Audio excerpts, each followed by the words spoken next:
বুঝলে, তোমরা যতই দূরে থাকো না কেন, যতই বড় হয়ে যাও না কেন, পরিবারের প্রতি একটা অবিচ্ছিন্ন সম্পর্ক সব সময় থেকে যাবে।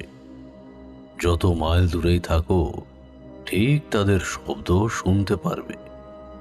এই দেখো না, এই বুড়ো বয়সেও মায়ের জন্য, বাবার জন্য, দিদিমার জন্য, ঠাকুমার জন্য, রাঙা কাকিমার জন্য আর মনির জন্য বুকের ভিতরটা হু হু করে ওঠে।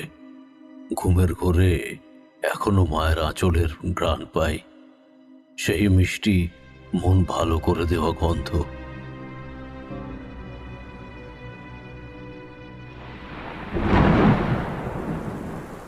এতটুকু বলে থামলেন তারানাথ। বাইরে আবার অবিশ্রান্ত ধারায় শুরু হয়েছে বাড়িধারা। একটা বিকট শব্দ করে বাজ পড়ল কোথাও। হাওয়ার সাথে সাথে মটলেনের এই পুরনো বাড়িটাও যেন দুলে উঠছে। কানে আসছে একটা শো শো আওয়াজ, অনেকটা ট্রেনের হুইসেলের মতো ভারী হাওয়ার শব্দ। জলের ছাট হঠাৎ হুড়মুড়িয়ে জানলা দিয়ে ঢোকায় কিশোরী উঠে গিয়ে জানলাখানা বন্ধ করে দিল। ইতিমধ্যেই একদান করে চা পর্ব শেষ হয়েছে। ফাঁকা চায়ের পেয়ালাগুলো সামনে রাখা ছিল। মনটা আর এক দফা চায়ের জন্য ছোক ছোক করছিল খানিক। তারানাথের মেয়ে চারি আজ ঘরেই ছিল। তারও বুঝি তার বাবার মতন কোনো অলৌকিক ক্ষমতার আবির্ভাব হয়েছে বোধহয়। আমরা কিছুই বলিনি। আমাদের চায়ের কাপ শেষ হয়ে যেতে সেগুলো নিয়ে গিয়ে নতুন কয়েক পেয়ালা চা দিয়ে গেল আমাদের সামনে। খানিক পরে এক গাল মিষ্টি হেসে একটা বড় স্টিলের রেকাবিতে উপচে পড়া মুড়ি, সঙ্গে ঝুড়ি ভাজা কাঁচা লঙ্কা আর সদ্য কাটা নারকেলের টুকরো সাজিয়ে দিয়ে রেখে গেল। কিশোরী উৎফুল্ল হয়ে বলে উঠল, আরে, এই যে চমৎকার ব্যবস্থা! তিনি এক পেয়ালা চা হাতে তুলে নিলেন। তারপর অল্প চুমুকে কিছুটা চা মুখে দিয়ে পেয়ালাখানা নিচে নামিয়ে রাখলেন। আজ কেন জানি না তারনাথকে একটু উদাস লাগছিল। মনে মনে বুঝতে পারছিলাম পুরনো দিনের স্মৃতিতে বারবার হারিয়ে যাচ্ছেন বৃদ্ধ। নিঃশব্দে কিছুটা চা পান করার পর বৃদ্ধ বললেন, হ্যাঁ, কি যেন বলছিলাম বলো তো? কিশোরী মুখে একবার মুড়ি পড়েছিল। মুড়ি চিবোতে চিবোতে বলল, হ্যাঁ, পুরোনো দিনের কথা বলছিলেন, আপনার পরিবারের কথা। আমি চায়ের পেয়ালা থেকে কিছুটা চা খেয়ে বললাম, আচ্ছা ঠাকুরমশাই, আপনার জীবনের আরো কিছু কথা বলুন না। এই বৃষ্টি ভেজা আবহাওয়ায় মেঠো পথের গল্প শুনতে খারাপ লাগবে না? তারানাথ হালকা হাসলেন, তারপর বললেন, তোমরা ঠিক একটা গল্প আদায় না করে ছাড়বে না। আমাদের পরিবার, মা বাবা, গ্রামের কিছু কিছু কথা তোমাদের শুনিয়েছি বটে। এখন এই বৃদ্ধ বয়সে সেসব কথা ভাবলে চোখের কোণটা ভিজে আসে জানো। এই কিশোরী, তোমার একখানা সিগারেট দাও তো হে বাবু। কিশোরী বিনা বাক্য ব্যয়ে তার পকেট থেকে এই কিছুক্ষণ আগে কিনে রাখা পাসিং শোয়ের বাক্সখানা আস্তে আস্তে এগিয়ে দেয় বৃদ্ধ জ্যোতিষী মশায়ের হাতে। তারানাথ বাক্সখানা খুলে একখানা সিগারেট মুখে দিয়ে পাশে রাখা দেশলাইয়ের বাক্স থেকে একটা কাঠি জ্বালিয়ে নেন সিগারেটে। আলো আধারিতে বৃদ্ধ তারানাথের চোখে মুখে তখন কি যেন একটা ভাব ফুটে ওঠে। সিগারেটে একটা লম্বা টান দিয়ে ঘন ধোঁয়া ছেড়ে তিনি বললেন, এই এত বয়সে এসে ভাবি, বয়স না বাড়লে বোধহয় ভালোই ছিল। বয়স বাড়া মানেই সযত্নে লালিত শৈশবকে ধীরে ধীরে গঙ্গা জলে বিসর্জন দেওয়া। কিন্তু অদৃষ্টে লিখন, বয়স তো বাড়বেই, চুল দাড়ি গজাবে, জীবনের এই তো সার। তবে দম বন্ধ করা ঘরের দেওয়াল কোনো কালেই আমাকে বেঁধে রাখতে পারেনি, জানোই তো। আমার বয়স যখন ওই 18 ছুঁই ছুঁই, তখনই কাউকে কিছু না বলে বেরিয়ে পড়লাম বাইরে। দেশ দেখব, শিখব তন্ত্র কথা, সাধন কথা, সেসব তো তোমাদের আগেই বলেছি। তো এইভাবেই নানা জায়গায় ঘুরে বেড়াচ্ছি সাধু সঙ্গের সংস্পর্শ লাভ করছি। কেউ কাছে ডেকে নেন, কেউ আবার চেলা কাঠ নিয়ে তাড়া করেন। এভাবেই দিন কেটে যাচ্ছিল। মাঝে মাঝে মনে পড়লে ঘরেতে এসে একবার দেখা করে যেতাম। মা অনেক করে আমাকে আটকে রাখতে চাইতো, কিন্তু আমি সেসবের ধার কখনোই ধারিনি। তাই সুযোগ বুঝে আবার পালিয়ে যেতাম। ছোটবেলা থেকে আমার কাকাতো বোন মণি আমার খুব ন্যাওটা ছিল। মণি ছিল আমার থেকে অনেক ছোট, বছর 6 তো হবেই। বেজায় ভালোবাসতো আমাকে। আমাকে ছাড়া তার দিন কাটতই না। আমিও তাকে পিঠে করে গ্রামে ঘুরে দেখাতাম। রাত্রিবেলা সবাই যখন ঘুমিয়ে যেত, তখন আমি আর মণি চুপি চুপি হাজির হতাম ঠাকুমার ঘরে। ঠাকুমা লণ্ঠনের আলোক আরো কমিয়ে দিয়ে আমাদের মাথায় হাত বুলিয়ে দিতেন। আমরা আবদার করতাম গল্প শোনাতে হবে। ঠাকুমা আমাদের দুজনকে দুই পাশে নিয়ে শুতেন বিছানায়। তারপর কখনো রাক্ষসের গল্প, কখনো বা মেছভূতের গল্প বলে আমাদের স্বপ্নের জগতে ভাসিয়ে দিতেন। মাঝে মাঝে ভয় লাগলে ঠাকুমার আঁচলখানা আরো শক্ত করে জড়িয়ে ধরতাম। সেসব কথা ভাবলে এখনো মনটা আলুথালু হয়ে যায়, বুঝলে। যখন এদিক সেদিক ঘুরে বেড়াতাম, তখন খাওয়া দাওয়া, ঘুমানো কোনো কিছুরই ঠিক ঠিকানা ছিল না। সবসময় ঘরের কথা চিন্তা করতাম। বারবার মনে পড়ে যেত ওদের কথা। তখন কেমন যেন একটু দুর্বল লাগতো, কিন্তু সাধকের দুর্বলতা যে মানায় না। তাই সেসব কিছুকে ঝেড়ে ফেলে দিয়ে আবার নতুনভাবে নিজেকে তৈরি করতাম। অনেকদিন সাধুসঙ্গ করার পর আমার মনে কিছু কিছু ক্ষমতা খানিক রপ্ত হয়েছিল। ঘর থেকে অনেক দূরে সেবার হঠাৎ ঘরের জন্য প্রাণটা ছটফট করতে লাগলো। চোখ বুঝলেই কেবল মনের মধ্যে ঘরের লোকের কথা বারবার মনে আসছে, ভেসে উঠছে। বিশেষ করে মনির কথা, তার কোমল মুখখানা। সেই মুখে যেন একটা আকুলতার ছাপ। সে কাঁদো কাঁদো মুখে আমাকে ডাকছে যেন। পরিবারের সবাইও যেন অস্থির। ব্যাপার কি, এত দূর থেকে তা বোঝার তো কোনো উপায়ও নেই। সে রাত্রে আর ঘুমোতে পারলাম না। যে সাধুর কাছে আমি আশ্রয় নিয়েছিলাম, তিনি আমার পরিস্থিতি দেখে আমাকে ডাকলেন। বললেন, কিরে বেটা, কাল থেকে দেখছি তুই কেমন একটা অস্থির হয়ে উঠেছিস। হ্যাঁ, কি ব্যাপার? আমি গত 2-1 দিনে আমার যে মন উথাল পাতাল হচ্ছে সেটা তাকে বললাম। তিনি মৃদু হেসে বললেন, তুই না বললেও আমি বুঝতে পেরেছি। তোর চোখ দিয়ে দেখতে পাচ্ছি তোর পরিবারে তোকেই চাই। ওদের বড়সড় কোনো একটা অঘটন উপস্থিত হয়েছে। তুই আর দেরি করিস না, এক্ষুনি রওনা দিয়ে দে। সাধুর কথায় বুকটা হঠাৎ যেন ধক করে উঠল। আর বেশি কিছু না ভেবে সেই দিনই রওনা দিলাম গ্রামের পথে। বাড়ির দিকে আসা মাত্র বুঝতে পারলাম সাধুর বলা কথাগুলো নেহাত অমূলক ছিল না।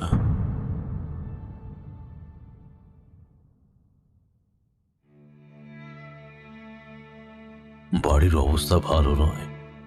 গত 4-5 দিন ধরে মনির নাকি ধুম জ্বর। কিছুতেই সে জ্বর রাত ছাড়ে না। ডাক্তার, বুদ্ধি, কবরেজ সবাই এসেছেন। যে যেভাবে পেরেছেন চিকিৎসা করার চেষ্টা করেছেন, কিন্তু কোনো কিছুতেই কোনো ফল হয়নি।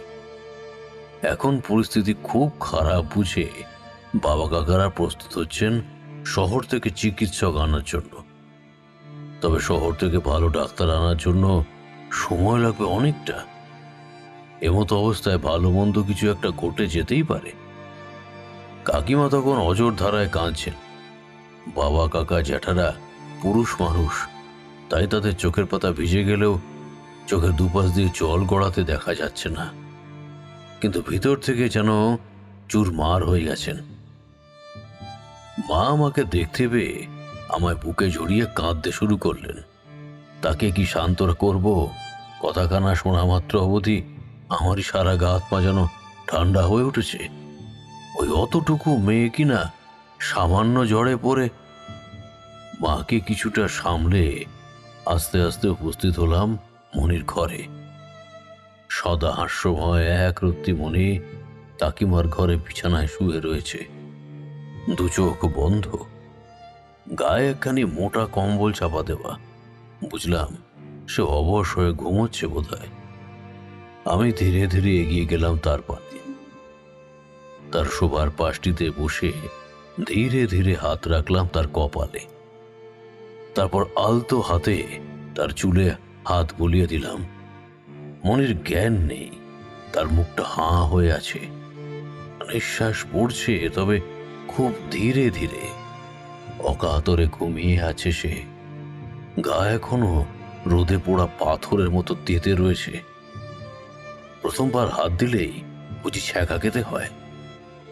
মনির পাশে বসে বসে যেন নিজেকে সেদিন বড় অসহায় লাগছিল।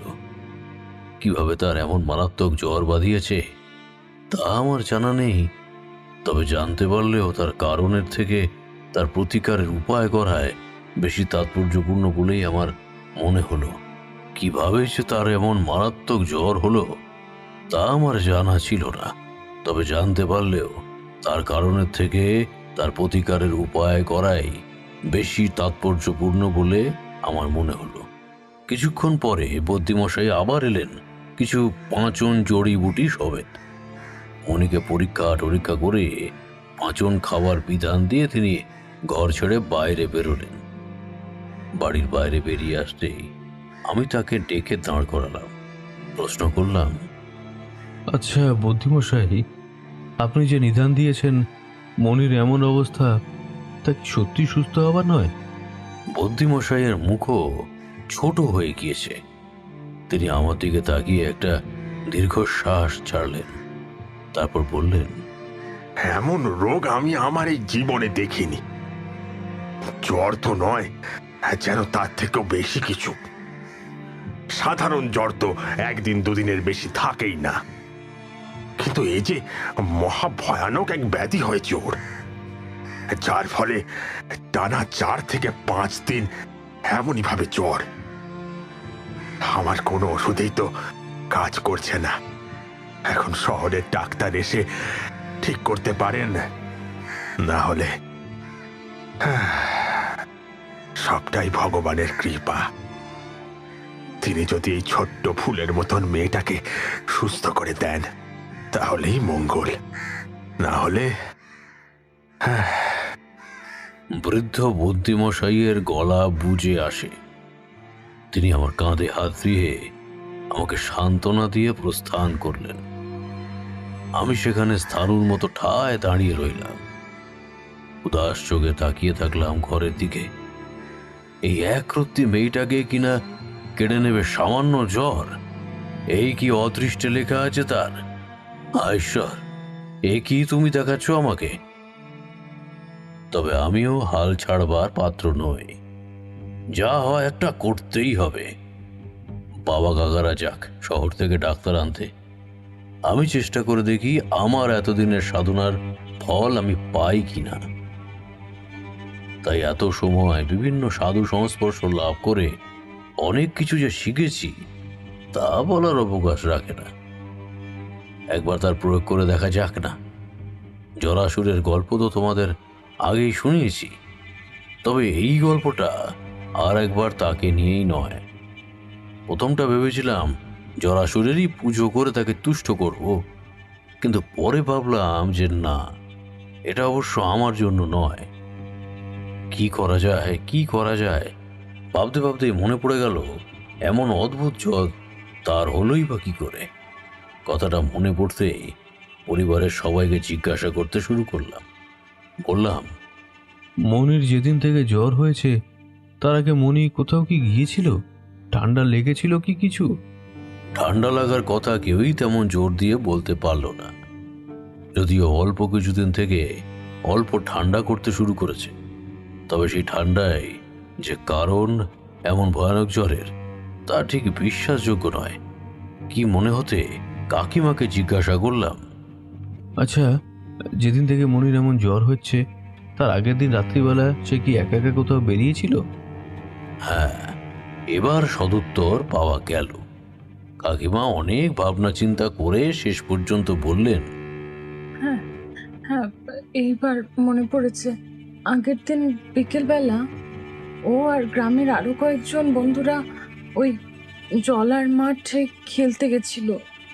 ফিরে আসতে আসতে বেশ সন্ধ্যা হয়ে গিয়েছিল, আর তারপর থেকে তো ওর অমন জ্বর। আমার ভ্রু কুঁচকে গেল। এইবার ব্যাপারটা বুঝতে পারলাম।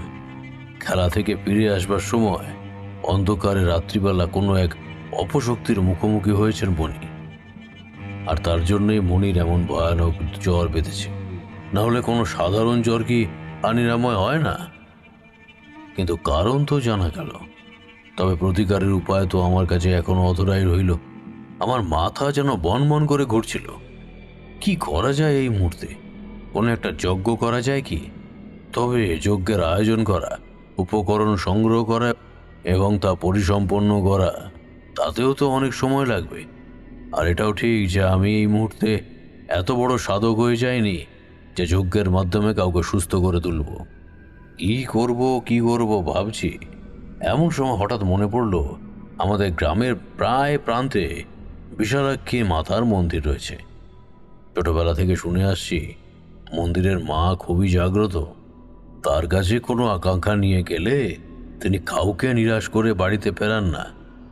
তাহলে একবার চেষ্টা করে দেখাই যাক না।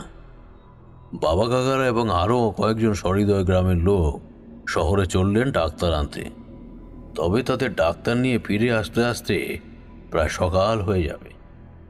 মনে মনে আমি গুছিয়ে নিলাম, আজকে বিশালাক্ষী দেবীর পুজো করব। বলা ভালো, মন্দিরে গিয়ে হত্যা দেবতার জন্য প্রাণ ভিক্ষা চাইব এই একরত্তি মেয়েটার জন্য। ভগবান হয়ে তিনি কি ভক্তের প্রার্থনা শুনবেন না? মনে মনে স্থির করে ঘরের লোকেদের ব্যাপারটা বললাম। মা কাকিমাদের মুখ থেকে মায়া লাগলো আমার। তারা অবশ্য আপত্তি জানালেন না। মনির জ্বর এখনো নামেনি, সেই একই রকমের বেহুঁশে। মাঝে মাঝে জ্বরের ঘরে অস্ফুট স্বরে কিছু বলছে, তবে তা বোঝা দুর্বোধ্য। সূর্য যখন পশ্চিম দিকে ঢলে পড়েছে, তখন জ্বরের ঘরে অচৈতন্য মণিকে কাঁধে চাপিয়ে রওনা দিলাম বিশালাক্ষী মন্দিরের উদ্দেশ্যে। ছোট থেকেই দেখে আসছি এই জায়গাটা বরাবরই বড্ড নির্জন।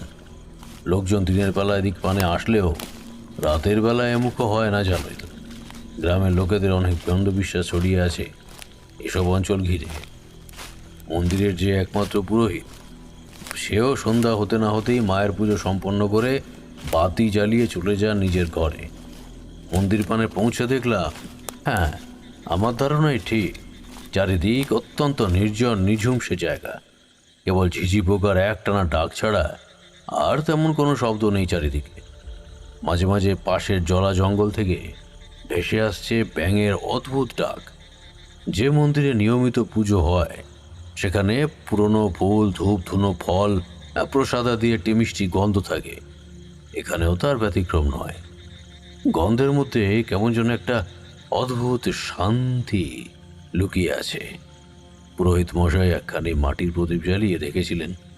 তার দীপ্ত নিভু নিভু আলোয় মায়ের মূর্তিখানা রহস্যময় দেখাচ্ছিল।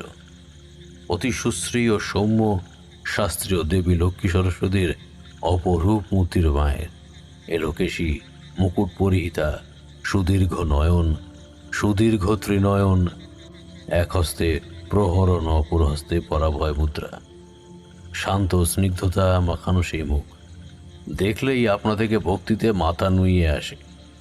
বগলে করে একখানি শতরঞ্জি নিয়ে এসেছিলাম। মণিকে তা পেতে শুইয়ে দিলাম। একদিকে মাটির প্রদীপ জ্বালিয়ে তার পায়ের দিকে রাখলাম, আর একদিকে একখানি প্রদীপ জ্বালিয়ে তার মাথার দিকে রাখলাম। আমি বসলাম তার পিছনে। আমার দৃষ্টি মায়ের মূর্তির দিকে ছিল এবং তা স্থির ছিল। মনে মনে দেবীর মুখখানি স্মরণ করতে করতে মাকে করজোড়ে বাহু তুলে মায়ের আরাধনায় সিদ্ধ হলাম।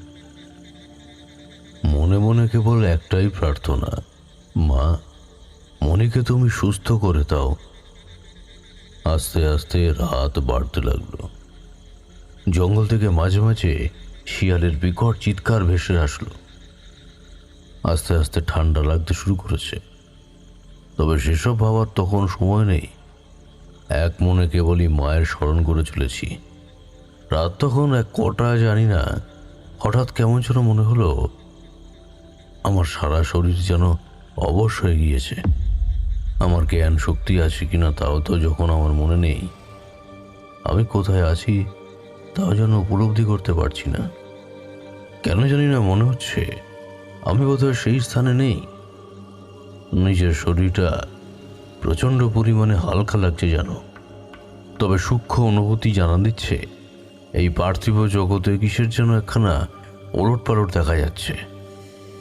এমন সময় একটা অতীব মিষ্টি গন্ধ ভেসে আসে নাকে। নাসারন্ধ্রের প্রতিটি কোষে কোষে প্রতিফলিত হচ্ছে সেই মনোরম সৌরভ। বিভিন্ন সুগন্ধি ফুল আর ধূপের মিশ্রিত একটা সুবাস। হঠাৎ একটা খুব সুরেলা কণ্ঠ ভেসে আসে। খুব মায়ায় কেউ যেন আমায় ডাকছে, মেয়েলি কণ্ঠ। আমি ধীরে ধীরে চোখ খুললাম। চারিদিক কেমন যেন একটা আবছা কুয়াশায় ভর্তি। আওয়াজটা আসছে ওই কুয়াশার উপার থেকে। তার আওয়াজ শুনতে পারছি বটে, বুঝতে পারছি ওই আবছার অপর প্রান্তে কেউ একজন এসে দাঁড়িয়েছে, কিন্তু তার মুখ কিংবা শরীরখানা দৃষ্টি থেকে অধরা। কণ্ঠটা আবার ভেসে এলো, কিরে তারানাথ, যার জন্য এখানে সারা রাত ধরে প্রার্থনা করছিস, যে দেখ সে এসে দাঁড়িয়েছে। আমি তো তখন কি উত্তর দেব ভেবে পাচ্ছি না। তবে কোনো রকমে মুখে কথা সঞ্চয় করে বললাম, মা, তুমি তো সবই জানো মা। এই এক রতি আমার এই বোন, তুমি এর জীবন ফিরিয়ে দাও মা। জীবন ভিক্ষা দাও মা, জীবন ভিক্ষা দাও। আমার চোখের কোণে তখন জল। কুয়াশার ওপারে উপস্থিত হয়েছেন আমার আরাধ্যা দেবতা, যে ভক্তের কথা শুনে নেমে এসেছেন এই মর্তলোকে। আদৌ কি তাই? আমি স্বপ্ন দেখছি না তো? কেমন যেন একটা ঘোর লাগা পরিস্থিতি আমার। আমি করজোড়ে নিবেদন করলাম, মা, তুমি প্রাণ ভিক্ষা দাও মা। নারী কণ্ঠ কিছুক্ষণ স্তব্ধ হয়ে রইলেন, তারপর ধীরে ধীরে বললেন, কিন্তু তারানাথ, যা নিয়তি তাকে খণ্ড করার শক্তি কি কারোর হয়? সন্ধ্যাবেলা যখন মণি জলার মাঠের পাশ দিয়ে ফিরছিল একা একা খেলা সেরে, সেই সময়তে তার মুখোমুখি হয়েছিল আটেশ্বর ঠাকুর। লোকে তাকে বলে নিশি দেবতা। তার সাথে দেখা হলে বা মুখোমুখি হলে মানুষ ভয়ানক জ্বর ব্যাধিতে আক্রান্ত হয়। তাকে আটকানোর ক্ষমতা কারো নেই। আমার চোখ দিয়ে জল গড়িয়ে এলো। বললাম, মা, তুমি রক্ষা করো মা। তুমি তো সব পারো মা। তুমি এই জগতের অধিষ্ঠাত্রী দেবী। তুমি সকল রোগ ব্যাধি এর ঊর্ধ্বে। তুমি পারবে না আমায় আমার এই বোনের জীবন ভিক্ষা দিতে, তাকে আবার সুস্থ করে দিতে মা? তোমার কাছে আমার কেবল এই বাসনা, তুমি আবার আগের মতো করে দাও মনিকে।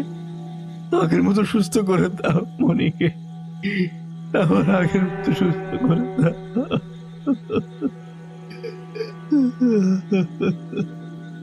আমি আকুল নয়নে কাঁদতে কাঁদতে লুটিয়ে পড়লাম। শুনতে পেলাম দেবী বলছেন, তবে নিয়তিকে তো কেউ আটকাতে পারে না। আমি তোর বোনকে সুস্থ করে দিচ্ছি, কিন্তু মনে রাখবি, যা হবার তা হবেই। সদা সর্বদা তাকে চোখে চোখে রাখবি, কখনো চোখের আড়াল হতে দিবি না। আর একা একা যেন সন্ধ্যাবেলা সে কখনোই অন্ধকারে পুকুর ঘাটে বা মাঠের পানে না যায়, কখনোই নয়। যদি তাই হয় তাহলে তার মৃত্যু আটকানো আমার পক্ষেও কোনোদিন সম্ভবপর হবে না। কথাটা বলতে বলতে আস্তে আস্তে কণ্ঠখানা ধীরে ধীরে মিলিয়ে যেতে থাকে। আমি চোখ তুলে তাকাই, কিন্তু কেমন যেন একটা ঘোলাটে ধোঁয়াশা আমাকে চেপে ধরে। বুঝতে পারি আমি ধীরে ধীরে জ্ঞান হারিয়ে ফেলছি।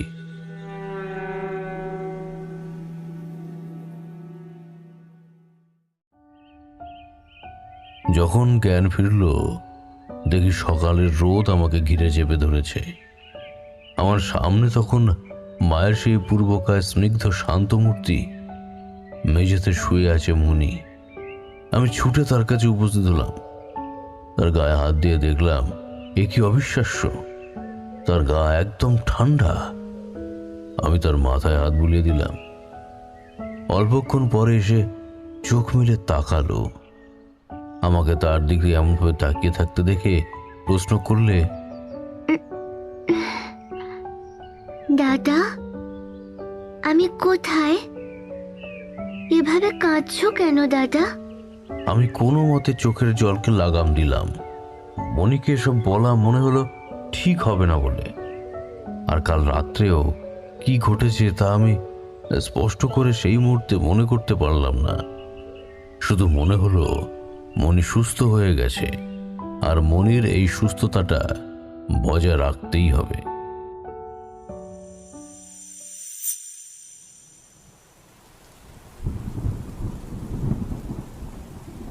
তারানাথের সিগারেটখানা কখন যেন শেষ হয়ে গিয়েছে। আমরা অবাক চোখে তার দিকে তাকিয়ে রয়েছি। তিনি সিগারেটের প্যাকেট থেকে আর একখান সিগারেট জ্বালিয়ে ধোঁয়া ছেড়ে বললেন, কি ভাবছো, এখানেই বুঝি গল্প শেষ না?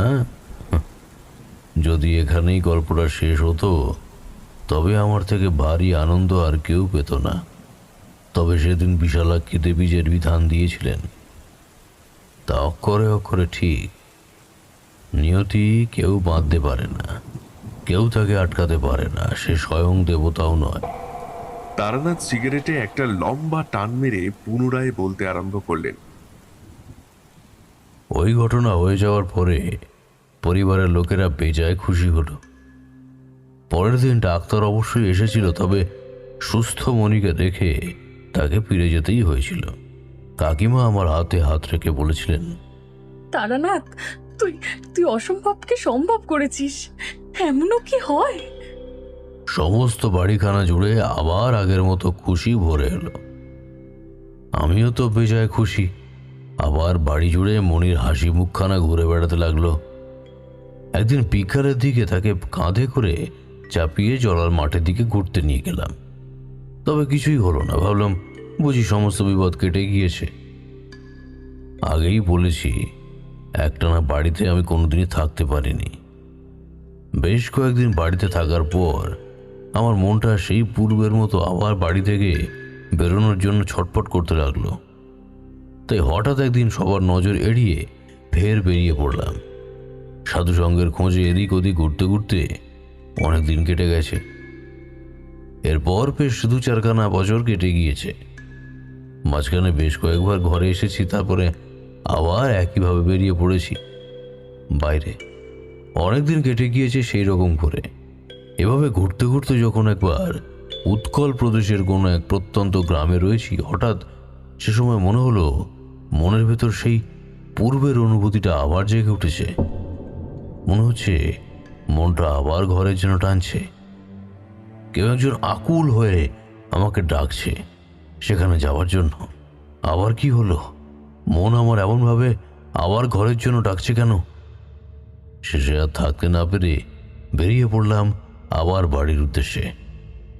কিন্তু এবারে বাড়ি এসে যে ঘটনার সম্মুখীন হলাম তার কল্পনাও আমি করিনি কখনো। গোটা ঘরখানা জুড়ে বহু লোকের সমাগম হয়েছে। তাদেরকে পাশ কাটিয়ে আস্তে আস্তে প্রবেশ করলাম বাড়ির অভ্যন্তরে, এবং সেখানে যা অপেক্ষা করছিল আমার জন্য তা আমি স্বপ্নেও ভাবিনি।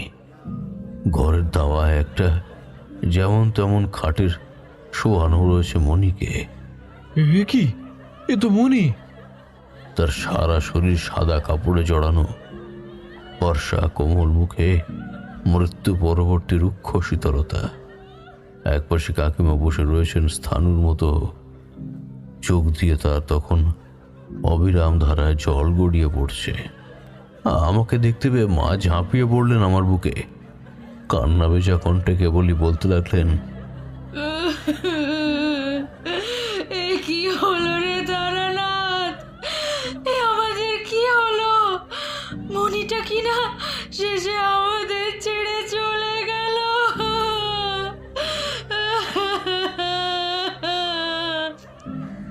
কাকারা এক পাশে দাঁড়িয়েছিলেন, ওদের মুখে উদাস কাঠিন্য, চোখে জল নেই। বুঝলাম ওদের এই মুহূর্তে শক্ত হওয়া ছাড়া উপায় নেই। ওরা ভেঙে পড়লে মহিলাদের সামলাবে কে?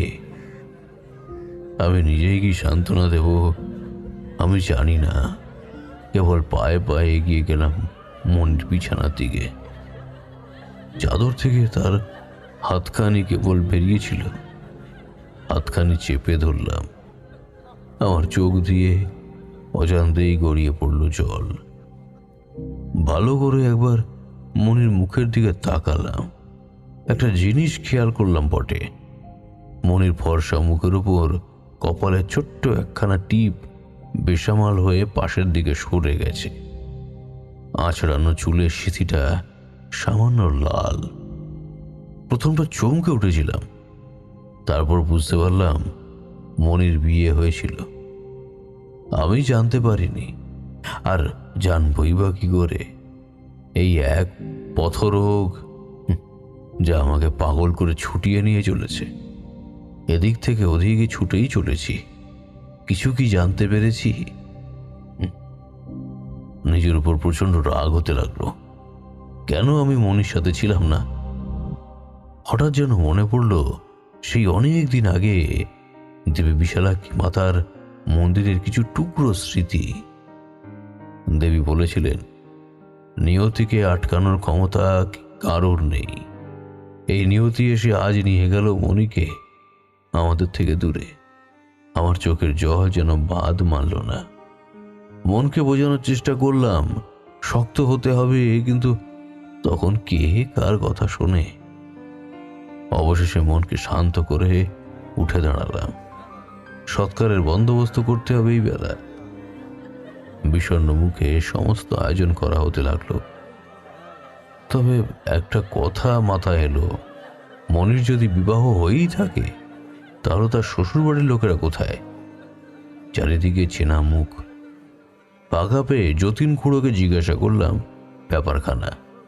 খুড়ো যা বললেন তা হলো এই, শ্বশুরবাড়ির কেউ দেহ সৎকারের দায়িত্ব নেয়নি। মারা যেতে দেহ বাপের বাড়িতে পাঠিয়ে দিয়ে নিজেদের কাজ শেষ করেছে। পাষণ্ড কোথাকার। মনে মনে ওর ভয়ানক রেগে উঠলাম। তবে সে সময় রাগের নয়, তাই মনকে শান্ত করলাম। আস্তে আস্তে দুপুর গড়িয়ে বিকেল হতে লাগলো। সূর্য ঢলে পড়ল পশ্চিম আকাশে। গোটা আকাশ জুড়েই তখন আমাদের মনের মতোই বিষণ্ণ একটা রং ছড়িয়ে পড়েছে চারিদিকে। মনির দেহ শ্মশান যাত্রার জন্য প্রস্তুত হলো। বেশ কয়েকজন মিলে আমরা রওনা দিলাম তার সৎকারের উদ্দেশ্যে। শ্মশান গ্রাম থেকে অনেকখানি দূরে। আমরা দেহ নিয়ে অগ্রসর হলাম শ্মশানের উদ্দেশ্যে। ধীরে ধীরে সন্ধ্যা নামতে লাগলো। শ্মশানে এসে উপস্থিত হলাম যখন, তখন সন্ধ্যা হয়ে গিয়েছে। গোটা শ্মশান জুড়ে অদ্ভুত নিস্তব্ধতা এবং গোট গোটে অন্ধকার। দেহ যথাস্থানে রেখে কাঠ কাটা তোড়জোড় করা হলো। দেহকে তো আর একা একা ফেলে রেখে যাওয়া যায় না, তাই আমি বসে রইলাম মনির মৃতদেহের পাশে। বাকিরা কাঠ কাটার জন্য এদিক ওদিক অগ্রসর হলো। এতদিন বহু শ্মশানে মশানে রাত কাটিয়েছি, তাই শ্মশানে একা থাকতে আমার কোনো ভয় নেই। অনেকের শ্মশানে থাকতে বুক কাঁপে। তবে বুঝলে, শ্মশানে ভয়ের কিছু নেই বলেই আমার বিশ্বাস। আসলে তা বড় পবিত্র জায়গা। আমি একা একা চুপটি করে বসে রইলাম মনির মৃতদেহের পাশটিতে। ঝিঝি পোকার অবিশ্রান্ত ডাক আর মধ্যে মধ্যে শিয়ালের চিৎকার ভেসে আসছে। আর চারিদিকে কোথাও যেন কোনো আওয়াজ নেই, যেন গোটা পৃথিবী চুপ করে রয়েছে আজকে। হঠাৎ একটা খসখস আওয়াজে আমি সম্বিত ফিরে পেলাম। এদিক ওদিক তাকিয়ে একবার দেখলাম, কিন্তু কিছু নেই। এমন সময় একটা পরিচিত কণ্ঠস্বর আমার কানে এলো। দাদা, তুমি এসেছো? আমি চমকে সামনে তাকালাম। দেখিয়ে কি মণি মানে মণির মৃতদেহ উঠে বসেছে। কি মনি? আমার গলাটা ঈষৎ কেঁপে গেল। হ্যাঁ দাদা, তোমায় একবার দেখার ইচ্ছে ছিল। অনেকদিন ভেবেছিলাম মরার আগে বোধহয় একবার দেখতে পাবো, তবে চিতে ওঠার আগে যে তোমায় দেখতে পাচ্ছি, এই ঢের। আমার বড্ড অপরাধী মনে হতে লাগলো নিজেকে। মুখে কিছু কথা বললাম না। সে আবার বলে বসলো, দাদা, তুমি রাগ করো না আমার উপর। কোনো রাগ আমি করিনি। তোমায় এই একবার দেখতে পেলাম, এরপরে আমি স্বচ্ছন্দে পরলোক গমন করতে পারবো। আমি আর থাকতে না পেরে জিজ্ঞাসা করলাম, আচ্ছা মনি, তোর এমন অবস্থা হলো কি করে? রোগে ভুগে নাকি অন্য কোনো কারণে? মনি একবার মৃদু হাসলো, তারপর বলল, বাবা মা অনেক ঘটা করে বিয়ে দিয়েছিল চাঁদডাঙ্গা গ্রামের মোড়ল মশাইয়ের ছেলের সাথে। তবে তারা কি আর জানতো শ্বশুর বাড়িতে আমার যে কি অবস্থা হবে? উঠতে বসতে মুখ ঝামটা, তার উপর আবার স্বামীর চরিত্র যে একেবারে বাঁধিয়ে রাখার মতো ছিল, তার নিজে মুখে বলি কি করে? প্রতি রাতে এসে মদ্যপান, শারীরিক অত্যাচার নিত্যদিন চলছিল। মা বাবাকেও মুখে কিছু বলতে পারিনি, আর বলবোই বা কি করে? তাদের সাথে কি আর দেখা হয়েছিল? ভাবছিলাম এমন কষ্ট পাওয়ার থেকে উপরে তুলে নেওয়াই ভালো হবে। হ্যাঁ, আমার সেই মনোবাঞ্ছা পূরণ হতে বেশি দিন সময় লাগলো না। হঠাৎ একদিন সন্ধ্যাবেলা পুকুরঘাট থেকে বাসন মেজে ফেরার সময় যেন একটা কেমন অনুভূতি হলো। সেই যে ঘরে এসে শুলাম, তারপর থেকে আর উঠতেই পারলাম না। কবিরাজ বিধান দিল ভয়ানক নিউমোনিয়া, এ রোগ ছাড়বার নয়। তাই ওরা করলো কি, আমাকে আমাকে তুলে ফেলে দিল গোয়াল ঘরে। সেখানে কদিন মৃত্যুর সঙ্গে লড়াই করে শেষ অব্দি হাল ছাড়তেই বাধ্য হলাম। এতখানি বলে মনি সামান্য থামলো। আমি স্তব্ধ চোখে তার দিকে তাকিয়ে থাকলাম। বিশালক্ষী দেবী নিধান দিয়েছিলেন নিশি দেবতা একবার আমাকে ছেড়েছে, কিন্তু পুনরায় যদি আবার তার মুখোমুখি হই তাহলে তিনি আমাকে জমালয়ে না নিয়ে ছাড়বেন না। বোধহয় তাই হলো, আবার নাও হতে পারে। তবে এটা ঠিক যে নিয়তিকে কেউ আটকাতে পারবে না। মরা আমার কপালে কয়েক বছর আগেই লেখা ছিল। তুমি না থাকলে বোধহয় সেই রাতেই। মনি চুপ করে গেল। আমি কিছু একটা বলতে যাচ্ছিলাম, দেখিয়ে কি মনি সেই পূর্বের মতোই খাটিয়ায় শুয়ে আছে। মশাল হাতে কয়েকজন লোক দেখলাম আমার দিকে এগিয়ে আসছে। বুঝতে পারলাম ওদের কাঠ কাটা সম্পন্ন হয়েছে, এগিয়ে আসছে চিতা সাজাবার জন্য। ব্যাপারখানা বুঝতে পারলাম কিভাবে একজন ফুলের মতো নিষ্পাপ মেয়ের উপর অত্যাচার সাধন করেছে কিছু ক্ষমতাবান মানুষ। এবার তাকে বিদায় দেওয়ার পালা।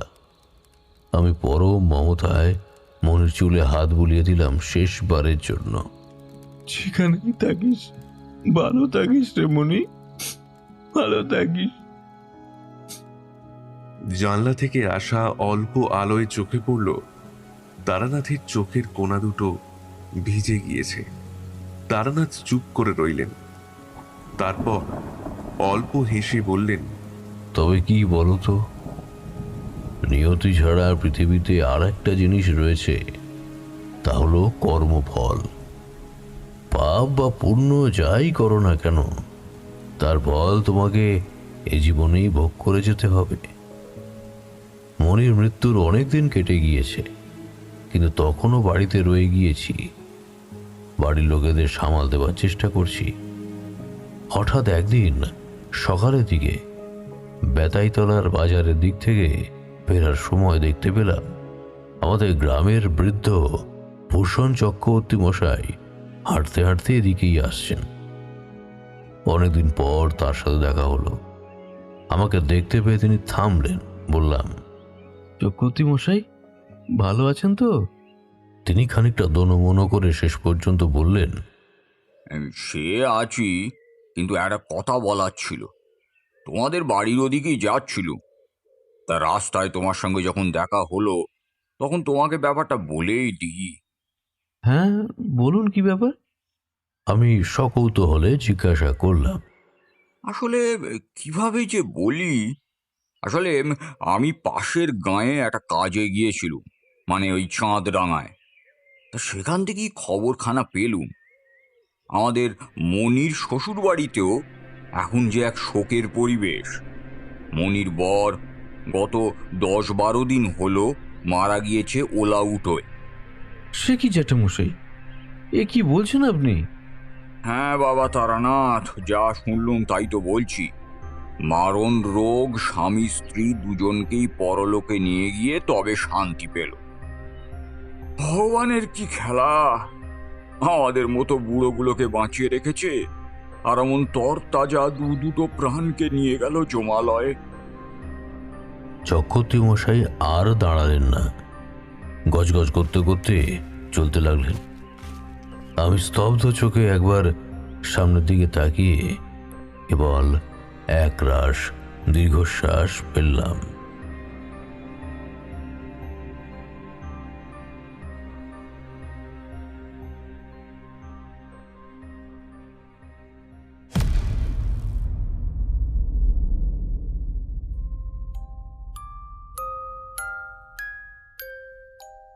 শুনছিলেন আমাদের প্রথম কাহিনী তারানাথ তান্ত্রিক ও মণি। শুরু হচ্ছে দ্বিতীয় কাহিনী প্রতাপপুরে কে। শুনতে থাকুন।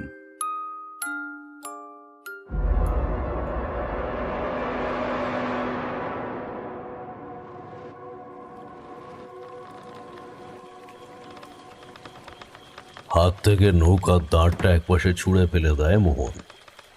মনের মধ্যে এক রাশ রাগ জমে রয়েছে এখন। শুধু শুধু তার বউ আজ সকালে ঝগড়াটা করল। মোহনের তো তেমন কোনো দোষ নেই, কি বা করেছে সে? না হয় একটু বেশি ঘুমায়, এটা এত বেশি দোষের নাকি?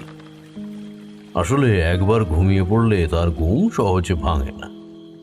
এছাড়া সে আর কি করেছে? তবে একটা কাণ্ড ঘটেছিল বটে। হ্যাঁ, রাতের বেলা বেজায় জোরে বৃষ্টি নেমেছিল, আর তারই ফলস্বরূপ ঘরের চাল ফুটো করে দিয়ে বৃষ্টির জল এসে ঘরের মেঝে এমনকি বারান্দার মাটি পর্যন্ত ভিজিয়ে দিয়ে গেছে। বউ বেজায় হাঁকডাক করছিল, কিন্তু বউয়ের ডাকে তার ঘুম ভাঙেনি। এমনকি বৃষ্টির জল গায়ে এসে পড়ে তাকে ভিজিয়ে দিয়ে গেলেও মোহনের ঘুম ভাঙেনি। যখন ঘুম ভেঙেছে দেখেছে গোটা বিছানাটা জলে ভিজে গেছে।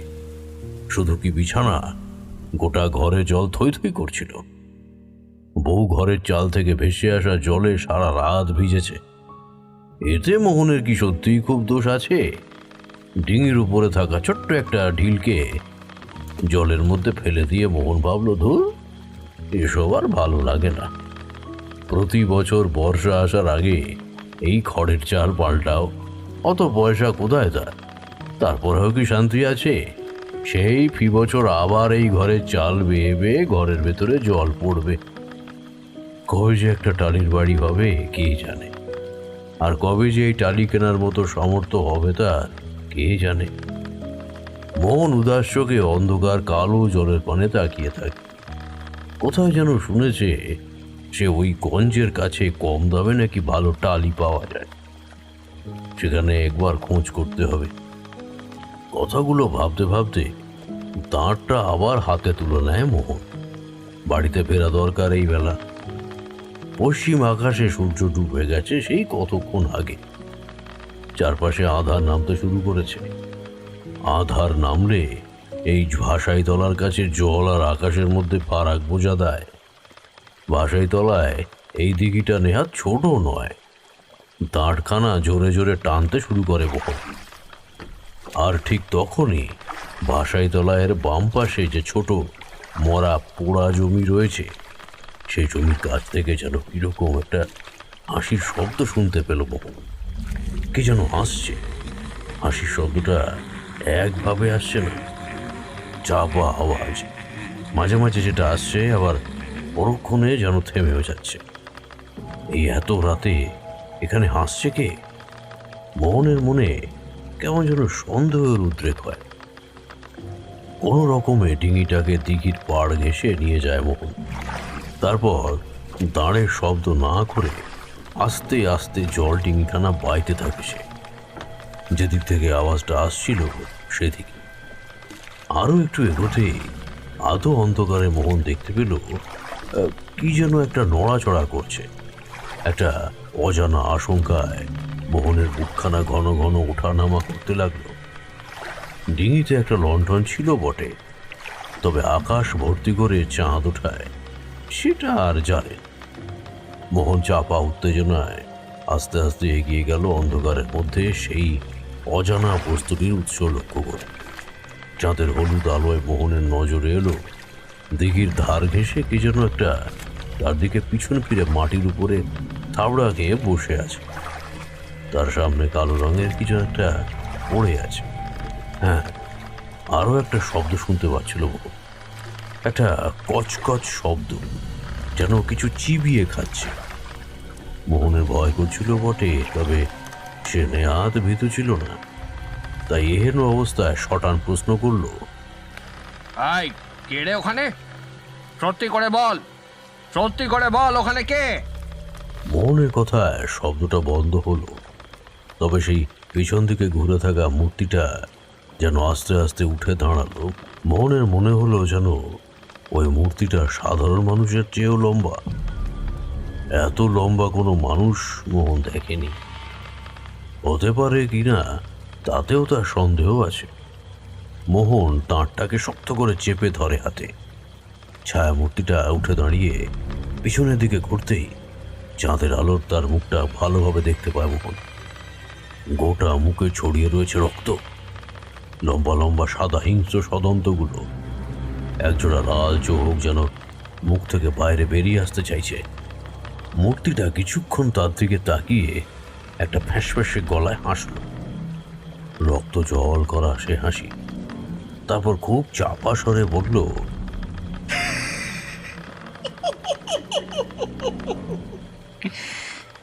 কি রে মোহন নাকি? বেশ বেশ বেশ, ভয় পাস নে, বড্ড খিদে লেগেছিল।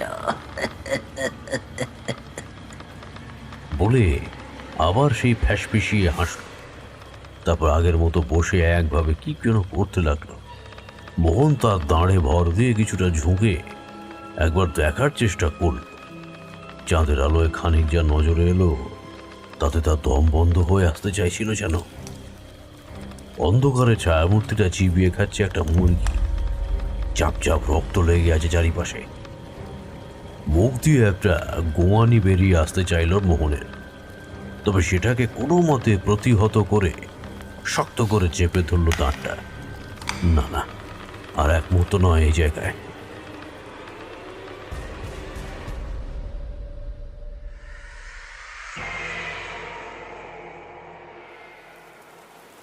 এই অবধি বলতে বলতে থামল তারানাথ।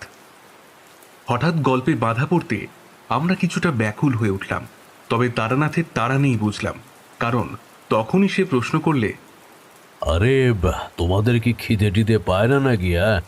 হ্যাঁ হয়ে গল্প শুনছো কেবল? আরে উদরপূর্তি করো হে, খাবার যে জড়িয়ে এলো। আসলে হয়েছে কি, আমার চেনা একজন মক্কেল এসেছিল আজকে। আমার নিদানে তার পরিবারে আক্ষরিক অর্থে সমৃদ্ধ হয়েছে, তাই সকাল সকাল বেশ কিছু নগদ অর্থপ্রাপ্তি হয়েছে আমার। তোমাদের তো আর সবসময় খাওয়াতে পারি না, আজকে যখন কিছু টাকা পাওয়াই গেছে তাই তা দিয়ে তোমাদের জন্য একটু ওই তেলে ভাজা মিষ্টি আনিয়েছি। আমার ঘরে আর কি হিবা আছে বলো দেখি? এক ওই চারিমা ছিল, তারও তো বিয়ে দিয়ে দিয়েছি, সে সুখে শান্তিতে ঘর টর করছে। এখন তো আমার মনেও শান্ত। ভাগ্যিস সাত সকালে এমন মক্কেল জুটেছিল, তাই তো বেশ 2 পয়সা আমদানি হয়েছে। দেবী বলেছিলেন খাওয়া পড়ার অভাব আমার কোনো কালেই হবে না। তার কথাখানা যে কি পরিমাণে ঠিক তা প্রতি পদে পদে বুঝতে পারি। খাও হয়ে তোমরা খাও। কথাখানা সত্যি, আমাদের সামনে খাবার জোড়াচ্ছিল। তবে তারানাথের গল্পে এমন জাদু রয়েছে যে খাদ্য রসনার থেকেও গল্প রসনা গ্রহণ আমরা বেশি উপযোগী মনে করেছিলাম। তারানাথের কথায় কিশোরী কথা না বাড়িয়ে হাসি মুখে সামনে রাখা তেলে ভাজা ঠোঙা থেকে তেলে ভাজা তুলে নিয়ে মুখে পুরে দিয়েছিল কেবল। আমিও আর কথা না বাড়িয়ে একটা তেলে ভাজা তুলে নিয়ে মুখে পুরেছি। তখন কিশোরী বলল, আপনার প্রসার যখন ফিরতে শুরু করেছে তাহলে তো আর কথাই নেই, এবার প্রতিদিন খাওয়াতে হবে ঠাকুরমশাই। তারানাথ মিটিমিটি হাসলেন কেবল। আজকে সন্ধেটা অবশ্য শুরু করেছিল কিশোরী। সেই সবার আগে বেতের মোড়ায় বসে পড়ে বলেছিল, বাইরে জোর বৃষ্টি শুরু হয়েছে কিন্তু ঠাকুরমশাই, আজ কিন্তু আমাদের একটা ভালো গল্প বলতেই হবে। অনেকদিন বেশ তেমন ভয়ের গল্প শোনাননি। আজ এমন ভয়ের গল্প বলবেন যেন রাতের অন্ধকারে বাইরে বেরোতে ভয় হয়। অন্যদিন হলে এসব কথা শুনে তারানাথ হয়তো খেয়ে দিয়ে দিতেন, কিন্তু আজ তিনি এই কথায় সামান্য হেসে উঠে বললেন, এমন কিছু হয় না বুঝলে। ভয়ের গল্প কিংবা এমন ভয়ের কথা হয় না যা শুনলে রাতের বেলা অন্ধকারে তোমরা ভয় পাবে।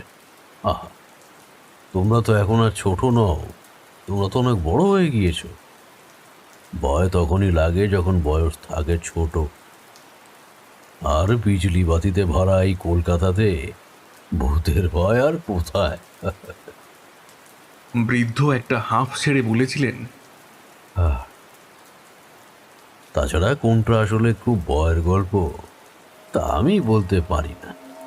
যখন যা মনে পড়ে তখন তোমাদের সেই কথাটাই বলে দিই। তবে তোমরা যখন বলছো তখন আজ একটা তেমনই ভয়ের গল্প বলার চেষ্টা করব। কিন্তু কি বলতো, ভয় হলো আসলে মনের অনুভূতি। আমার কাছে যেটা ভয়ের তোমার কাছে সেটা নাও হতে পারে, আবার উল্টোটাও হতে পারে সত্যি। তবে মানুষের আসল ভয় মানুষকেই। সেই ভয় নিয়েই একটা করুণ কাহিনী আজ তোমাদের বলবো, শোন। অনেক দিন আগেকার কথা। সেবার আমারই এক বন্ধুর সাথে তার বাড়িতে বেশ কয়েকদিন থাকার জন্য গিয়েছিলাম। বন্ধু বলতে ওই আমাদেরই গ্রামেরই এক ছেলে আমাদের সঙ্গেই থাকতো। তারপর একটু বড় হতে সে তার মা বাবার সঙ্গে কি কারণে যেন গ্রাম ছেড়ে অন্যত্র চলে গিয়েছিল। এককালে তার সাথে খুব ভাব ছিল, তাই সে আবার গ্রামে এসে আমার সঙ্গে সাক্ষাৎ করলো, অনেক জোরাজুরি করলো তার গ্রামে যাওয়ার জন্য। কিছুতেই আমায় ছাড়তে চায় না, তাই বাধ্য হয়ে তার সঙ্গে বেরিয়ে পড়লাম তার বাড়ির উদ্দেশ্যে। কিছুটা হাঁটা পথে, কিছুটা আবার গরুর গাড়িতে করে গিয়ে একটা বাকিটা রেলগাড়িতে চড়ে প্রায় 2 দিনের ধকল সামলে শেষ অবধি পৌঁছালাম তার বাড়িতে। গ্রামের নাম ছিল প্রতাপ, প্রত্যন্ত গ্রাম যাকে বলে আর কি। সেই প্রতাপপুর তখনও ছিল ঠিক তেমনি। আসলে বাংলাদেশের আর 5টা গ্রামের মতো সাধারণ গ্রাম। আমিও গ্রামে বড় হয়েছি, অথচ তারপরেও বলছি প্রতাপপুর আসলে নিতান্তই প্রত্যন্ত গ্রাম। বুঝতেই পারছো সেই গ্রামের অবস্থা কেমন হবে। তবে প্রতাপপুরে দেখার মতো কিন্তু অনেক কিছুই ছিল। মস্ত বড় একখানা দিঘি, তার টলটলে জলরাশিতে নিজের মুখ অবধিও দেখা যায়। কেবল কি জল, বিস্তীর্ণ দিঘির একপাশে দাঁড়িয়ে ওপারে তাকালে মনে হতো বুঝি এই তো স্বর্গলোক। লোকে এই জায়গাটাকে বলতো ভাষাইতলার দিঘি। এছাড়াও ছিল একটা বড় খেলার মাঠ। সেই মাঠে জমে থাকতো সবুজ ঘাস, আর যেদিকে চোখ যায় সেদিকে ধানের জমি। সোনালি ধানের রাশি দেখে মনে হতো যেন মাঠে কেউ সত্যি সোনা ছড়িয়ে রেখেছে। ছিল একটা মস্ত বড় অশ্বত্থ গাছ। সেই অশ্বত্থ গাছ যে কত বছর ধরে সেখানে টিকে রয়েছে সে কথা কেউ জানে না। বন্ধুর সঙ্গে এখানে ওখানে ঘুরতে ঘুরতে প্রায় 2-3 দিন অবধি কেটে গেল দিব্যি। পরের দিন বাড়ির দাওয়ার কাছে বসে সকালে কি যেন একটা খেতে খেতে বাইরে বেরিয়ে এসেছি। এমন সময় দেখি বন্ধু চিন্তিত মুখে উঠোনের একপাশে পায়চারি করছে। তাকে দেখে আমি জিজ্ঞাসা করলাম, কি ব্যাপার, সকাল সকাল মুখের অবস্থা এমন কেন? ও, তোমাদের তো বলাই হয়নি। আমার বন্ধুর নাম কানা ছিল খাসা, তার নাম ছিল কমল। আমার প্রশ্ন শুনে উদ্বিগ্ন গলায় কমল আমায় বলল, হয়েছে কি, কাল রাতে আমাদের গ্রামের ওই মোহন মাঝি নৌকো নিয়ে ফেরার সময় ভাসাইতলার দিকে ওই এক দিঘির ঘাট আছে, সেখানে কি যেন একটা দেখেছে। দেখেছে মানে কি? কি দেখেছে এমন যাতে এত চিন্তাগ্রস্ত মুখে ঘুরছিস? আমি তো নিজেও জানি না ঠিক মতো যে ও কি দেখেছে, তবে যা দেখেছে তা বড় ভালো কিছু নয়। মোহন তো নিজেও চাই কিছু ভালোভাবে বলতে পারছে না। বেশ ভয়ে যে পেয়েছে তা কিন্তু ঠিক। একটু আগেই তো রামু ধোপার মুখে আমি খবর পেলুম। একটা কাজ করো, তুমি বরং আমার সঙ্গে মোহনের বাড়ি চলো, বোধহয় সে বাড়িতেই আছে। আর তার তো ভীষণ ভয় টয় পেয়ে কাল রাত থেকে একেবারে ধুম জ্বর। তার কাছে গিয়ে না হয় সমস্ত শোনা যাবে। আমি আর দেরি করলাম না। মনের ভেতরটা কেমন যেন ডাকতে আরম্ভ করেছে। বন্ধুর সঙ্গে মোহনের বাড়িতে গিয়ে দেখি সে বিছানার উপর শুয়ে আছে, ভীষণ জ্বর তার। বিছানার কাছে বসে তার বউ তার মাথায় জলপট্টি দিচ্ছে। ইতিমধ্যেই গ্রামে 2-4 জন লোকও সেখানে জড়ো হয়েছে। কমল এদের পরিচিতই ছিল, তাই আমাদের দেখে তারা পথ করে নিল। মোহন ঘরেই আছে। ঘরের ভিতরে ঢুকে কমল আমায় পরিচয় করিয়ে দিল। আমি তন্ত্রচর্চা করি শুনে মোহন সেই জ্বর থাকা অবস্থাতেই আমার পা জড়িয়ে ধরতে গেল। আমি তাকে শান্ত করে বিছানায় আবার শুইয়ে দিয়ে বললাম, আহা, তোমার শরীরটা ভালো না, এখন উঠতে হবে না, তুমি শুয়েই থাকো। বলো তো ব্যাপারটা কি হয়েছে? মোহনের মুখ ভয়ে ফ্যাকাশে হয়ে আসে। সে জড়ানো গলায় বলে চলে তার গত রাতের অভিজ্ঞতাটা। তারপর কিয়ৎক্ষণ চুপ করে থেকে বলে, ওই মূর্তিটা এমনভাবে কথা বলল যেন মনে হলো সে আমাকে চেনে। কিন্তু ঠাকুর মশাই, বিশ্বাস করুন, অমন বিভৎস মূর্তি এর আগে আমি কখনো দেখিনি। বুঝতে পারলাম মোহন এমন কিছু একটা দেখেছে যা আসলে বোধহয় সাধারণ কিছু নয়। যে অমনভাবে কাঁচা মাংস চিবিয়ে খাচ্ছে সে কি মানুষ হতে পারে? তবে কি পিশাচ কিংবা অলৌকিক কোনো শক্তি? আমার বুকটা হঠাৎ ধক করে উঠল। আমি বললাম, এর আগে এমন কিছু কখনো দেখেছিলে? মানে তোমাদের এই গ্রামে কি কেউ কখনো এরকম জিনিস দেখেছিল এর আগে? না ঠাকুর মশাই, আমাদের গ্রামে তো এমন কিছু ছিল না। আমি তো এর আগেও অনেক রাতে ডিঙি নিয়ে ঘাটের দিক থেকে কিংবা ওইদিকে গোপালগঞ্জের ঘাট দিয়ে ঘুরে ঘুরে আমাদের ঘাটে ফিরে এসেছি, কিন্তু কখনোই ওরকম কোনো কিছু দেখিনি কোনো কালে। ঠাকুরমশাই, ওটা কোনো মানুষ হতে পারে না। না না, এ মানুষ হতে পারে না। মোহনের গা হাত আবার ভয় কেঁপে উঠেছিল।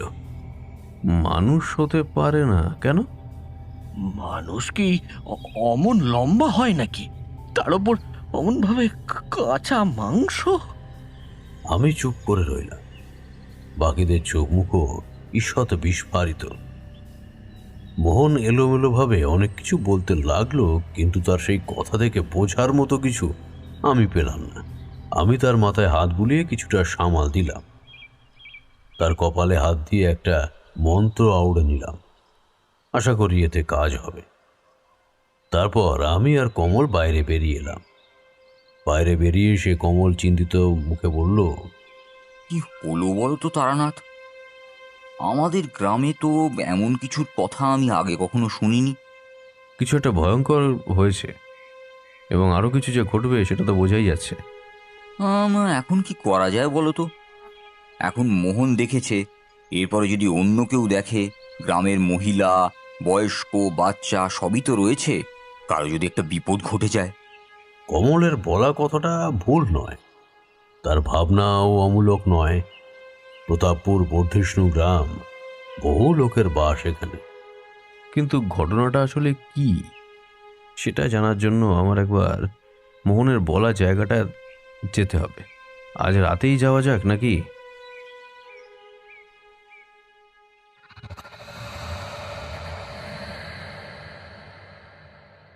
গ্রামের দিকে সন্ধে ঝুপ করে নামে। ইতিমধ্যে হালকা ঠান্ডা পড়তে শুরু করেছে, মৃদু শিরশিরানি হাওয়া দিচ্ছে। কমল আমার সাথে যেতে চাইল, তবে আমি তাকে মানা করলাম। আমি একাই যাব বলে মনস্থির করলাম। কেবল ওর থেকে রাস্তাখানা জেনে নিলাম, তারপর পায়ে পায়ে এগোতে লাগলাম সেদিকে। গ্রামের এই এক বিশেষত্ব, সন্ধ্যা নামলেই যে যার ঘরে দৌড় বন্ধ করে শুয়ে পড়ে তাড়াতাড়ি। আজও তার অন্যথা হয়নি। রাত বেশি হয়নি বটে, তবে এখনই সারা গ্রাম জুড়ে এক অদ্ভুত নিস্তব্ধতা হানা দিয়েছে। দু চারটে রাত জাগা নিশাচর পাখি কর্কর সুরে ডাকতে ডাকতে এদিক থেকে ওদিকে উড়ে যাচ্ছে। ঝিঝি পোকা একটানা অবিশ্রান্ত ডাকছে, কান যেন বন্ধ হয়ে আসে। বেশ অনেকক্ষণ হাঁটার পর আস্তে আস্তে উপস্থিত হলাম মোহনের বলা ভাষাই তলার সেই দিঘির সামনে। প্রথমটা চারিদিকে চেয়ে বেশ ভালো করে দেখে নিলাম, কোথাও তেমন অস্বাভাবিক কিছু চোখে পড়ল না। দিব্যি ছিমছাম চারিদিক। ঘন ঝোপটার দিকে এইবার মনে হলো সব কিছু স্বাভাবিক দেখতে পেলেও আসলে কিন্তু তা নয়। কিছু একটা অবশ্য লুকিয়ে আছে এখানে, তার একটা হালকা আভাস আমি পাচ্ছি। জঙ্গলটা বেশ ঘন, আলো আনিনি, তাই অন্ধকারে চোখ বড় বড় করে ধীরে সুস্থে এগোতে লাগলাম। আস্তে আস্তে এগোতে এগোতে হঠাৎ করে এক জায়গায় একটা মৃদু হাসির আর একটা কচকচ শব্দে কিছু একটা চিবানোর আওয়াজ পেলাম। সচকিত হয়ে খুব ধীর পায়ে এগিয়ে গেলাম সামনের দিকে। ঝোপের মধ্যে লুকিয়ে থেকে দেখতে লাগলাম ব্যাপারখানা কি। ঝোপের এই জায়গাটাতে আচমকায় কিছুটা খোলা জায়গা, দিঘির একদম ধার ঘেঁষে। আস্তে আস্তে ঘন ঝোপের আড়াল থেকে যা দেখলাম তার জন্য প্রস্তুত তো ছিলামই না বটে, কিন্তু একই সঙ্গে ভয় উদ্রেককারী দৃশ্য বটে। একটা লোক অন্ধকারে, তার কালো ছায়ামূর্তি ছাড়া আর কিছুই চোখে পড়ছে না। হাঁটু কেড়ে বসে কি যেন একটা চেবাচ্ছে, তারই একটা কচকচ শব্দ কানে আসছে আমার। হয়তো কোনো মুরগি টুরগি বা ওই জাতীয় কিছু একটা হবে। চাঁদের আলো হঠাৎ তার গায়ে পড়তে তার মুখখানা খানিক স্পষ্ট হলো। অদ্ভুত বিপদ সমূহ যা একবার দেখলে গায়ের রক্ত জল হয়ে যায়। অদ্ভুত আগুনের দৃষ্টি নিয়ে সে একখানা মুরগিকে মনের সুখে চিবিয়ে চলেছে। মুরগির গায়ের পালক তার দাঁতের ফাঁকে ফাঁকে আটকে গিয়ে সেই মুখকে আরো ভয়াবহ করে তুলেছে। ভয় পায়নি বটে, তাও কোনো কারণে মুখ দিয়ে একটা অদ্ভুত শব্দ বেরিয়ে গিয়েছিল বোধহয়। আর তাতেই সেই ভয়াবহ ছায়ামূর্তিটা সোজা আমার দিকেই তাকালো। আর তখনই চোখে পড়ল তার জ্বলন্ত দুই চোখ, যেন ভাটার মতো জ্বলছে। আমি চকিতে মুখ সরিয়ে নিলাম অন্ধকারে। বোধহয় সে আমাকে দেখতে পায়নি, কিন্তু আর এখানে থাকা চলে না, তাই দ্রুত পায়ে ছুটতে লাগলাম ঘন জঙ্গল পেরিয়ে। সে রাত্রে আর ব্যাপারটা কাউকেই জানালাম না, তবে এই ঘটনা লুকিয়ে রাখা তো যায় না, উচিত নয় বটে। তাই পরদিন সকালের কমলকে ব্যাপারটা জানালাম। সে প্রথমটা অবাক হয়ে আমার দিকে তাকিয়ে থাকলো, তারপরে বলল, এ কি বলছো কি তুমি তারানাথ? তুমি কি ঠিক দেখেছো? আমি মৃদু হাসলাম। অন্ধকার ছিল বটে, তবে ভুল দেখিনি, এটা আমি স্পষ্ট করে বলতে পারি। সে চিন্তামগ্ন মুখে বসে পড়ল দাওয়ায়।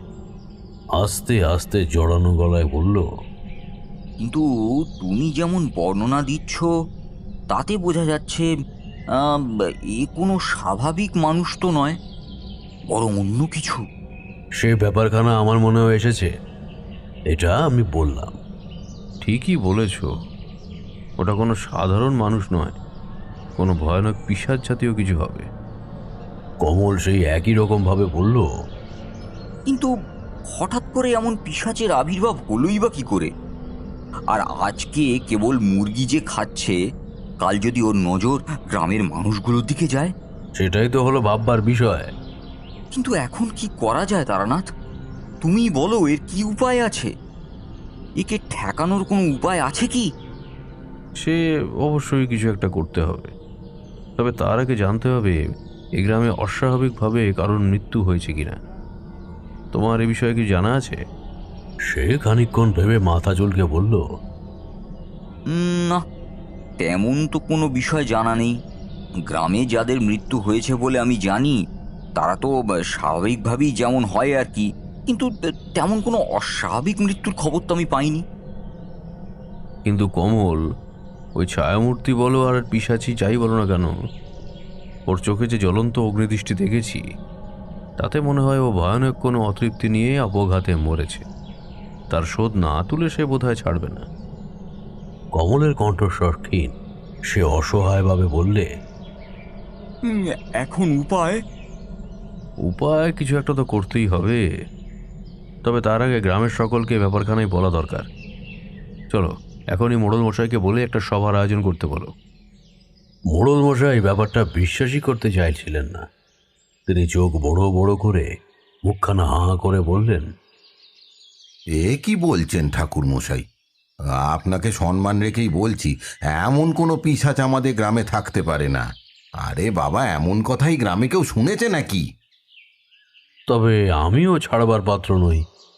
অনেক বুঝিয়ে সুঝিয়ে তাকে রাজি করানো হলো গ্রামের সকল এবং বুদ্ধিসম্পন্ন মানুষরা যেন এই সভাতে থাকে। সভা বসবে আজ সন্ধ্যার দিকে। সন্ধ্যার দিকে সভার আয়োজন করা হলো চণ্ডী মণ্ডপে। অনেক সুধীজনই সেখানে উপস্থিত হলেন। কথাটা প্রথম পারল কমলি। সে গ্রামের ছেলে, তাকে অনেকেই চেনে। তাই সে যখন প্রথম বললে কথাটা, কেউ প্রথমটা ফেলে দিতে পারল না।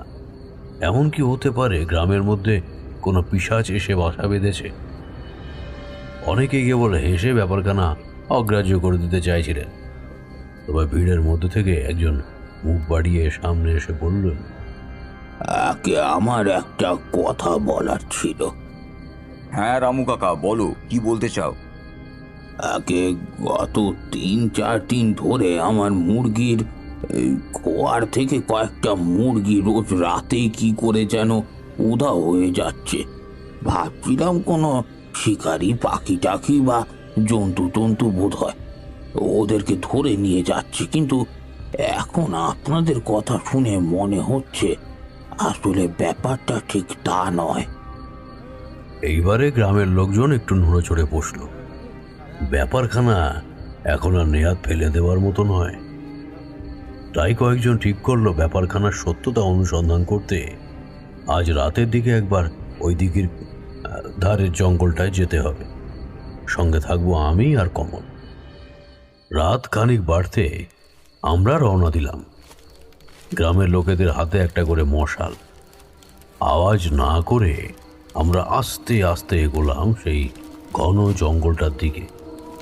জঙ্গলটার কাছাকাছি পৌঁছে আমি সবাইকে মশালগুলো নিভিয়ে রাখার কথা বললাম। আমি থাকলাম সামনে।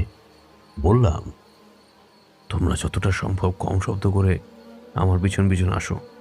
তাই হলো। সবাই পা টিপে টিপে এগোতে লাগলো। আর যা ভেবেছিলাম আজকেও তাই।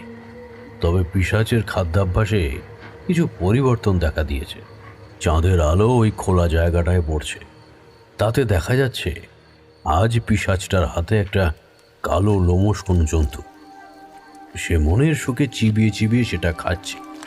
তার ঠোঁটের কষ দিয়ে গড়িয়ে পড়ছে রক্তের ধারা। এই দৃশ্য যারা দেখেনি, যারা প্রথমবার দেখছে, তাদের জন্য রক্ত জল করা তো বটেই। তাই দু একজন চিৎকার করে উঠল। পিশাচটা দ্রুত চোখ তুলে তাকালো আমাদের দিকে। আমি চিৎকার করে বললাম, দ্রুত মশাল জ্বালো তোমরা। যেমন বলা তেমনি কাজ হলো বটে। সঙ্গে সঙ্গে মশাল জ্বলে উঠল। পিশাচ মশালের আলো দেখে পিছনে সরে গিয়ে অন্ধকারে ঘন চোপের মধ্যে ঢুকে গেল। আর তারপরে জলে কিছু একটা পড়ার ধূপ করে শব্দ হলো। বুঝলাম পিশাচটা বোধহয় জলে ঝাঁপ দিয়েছে, কিন্তু সে চলে যায়নি। আবার যে ফিরে আসবে এ আমার স্থির বিশ্বাস। গ্রামের মধ্যে কোনো ঘটনার চাউর হতে বেশি সময় লাগে না। এক্ষেত্রেও তার ব্যতিক্রম হলো না। সকাল হতেই দাবানলের মতো খবরটা চারিদিকে রাষ্ট্র হয়ে গেল। সকাল হতে না হতেই অনেক লোক জড়ো হলো কমলের বাড়ির সামনে। ব্যাপারটা কি দেখতে বেরিয়ে এলাম আমি বাইরে। আমাকে বাইরে বেরিয়ে আসতে দেখে ঘিরে ধরলো সবাই। কাঁদো কাঁদো মুখে বললে, ঠাকুর মশাই, আপনি ঠিকই ছিলেন। কোনো এক ভয়ানক পিশাচ এই গ্রামে আশ্রয় বেঁধেছে। সে তো বটেই, এটা কোনো সাধারণ মানুষ নয়। লোকগুলো বলে উঠল, ঠাকুর মশাই, এবার আপনি এই বিপদ থেকে নিষ্কৃতি পাওয়ার উপায় বলে দিন। আমি খানিকক্ষণ গম্ভীর মুখে আকাশের দিকে তাকিয়ে থাকলাম। তারপরে বললাম, উপায় তো কিছু একটা করতেই হবে, কিন্তু হঠাৎ এমন উড়ে এসে জুড়ে বসার মতো সে এলো কোথা থেকে? প্রশ্ন করলাম। আচ্ছা, এই কিছুদিনের মধ্যে গ্রামে কি কোনো অস্বাভাবিক মৃত্যু ঘটেছে? আমার প্রশ্ন শুনে সবাই একে অপরের মুখের পানে তাকিয়ে বললে, না ঠাকুর মশাই, সেরকম কোনো অস্বাভাবিক মৃত্যুর খবর তো নেই। নেই বললেই তো আর হবে না। ওর চোখ দেখে আমি আন্দাজ করতে পেরেছি কোনো এক ভয়ানক প্রতিশোধের আগুন জ্বলছে ওর চোখে। মৃত্যুর আগে চরম অতৃপ্তি নিয়ে অবঘাতে মরেছে ও। এখন ওর প্রতিশোধ স্পৃহা না থামলে সে যে সহজে এই গ্রামকে মুক্তি দেবে না, তাই মনে হয়। গ্রামের এক বয়োজ্যেষ্ঠ মানুষ লাঠি ঠুকে ঠুকে আমার পানে এগিয়ে এসে বললেন, আচ্ছা, কয়েকদিন ধরে মধু পাগলকে দেখা যাচ্ছে না। এবার সবার মধ্যে একটা গুঞ্জন দেখা দিল।